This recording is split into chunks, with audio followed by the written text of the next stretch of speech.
தமிழக வெற்றி கழகத்தின் வடசென்னை மேற்கு மாவட்ட தலைவர் MTC தணிகா. இவருக்கு அடுத்து கொளத்தூர் கிழக்கு பகுதி தலைவர் மதன், பகுதி செயலாளர் மகேஷ் என ஒரு டீம் உண்டு.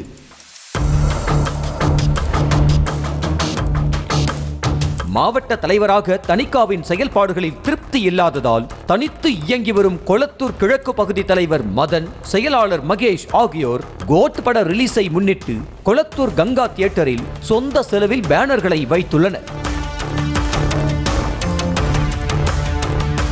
தியேட்டர் சார்பில் குறைவான டிக்கெட்டுகள் மட்டுமே கொடுக்கப்பட்டதால் கடுப்பிலிருந்த மாவட்ட தலைவர் தணிகா, எனக்கு டிக்கெட் கொடுக்காத தியேட்டரில் ஏன் பேனர் வைக்கிறீங்க என பகுதி நிர்வாகிகளிடம் கேட்டிருக்கிறார்.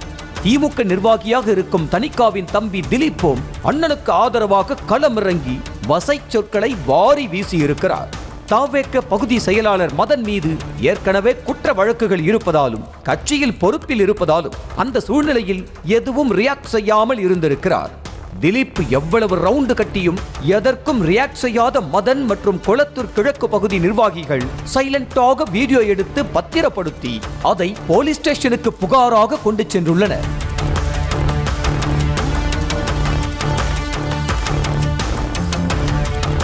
இந்த புகார் மனு மற்றும் ஆதாரமான வீடியோக்களை ஆய்வு செய்த போலீஸ் இந்த கேஸை தாவேக்க பெயரில் எழுதவா அல்லது திமுக பெயரில் எழுதவா என தெரியாமல் குழப்பத்தில் உள்ளதாக கூறப்படுகிறது.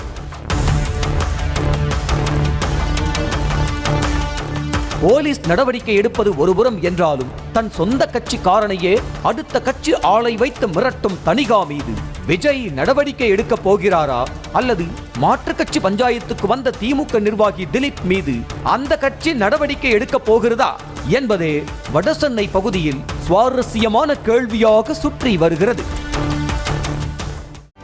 செய்திகளை உடனுக்குடனும் துல்லியமாகவும் தெரிந்து கொள்ள சப்ஸ்கிரைப் பண்ணுங்க.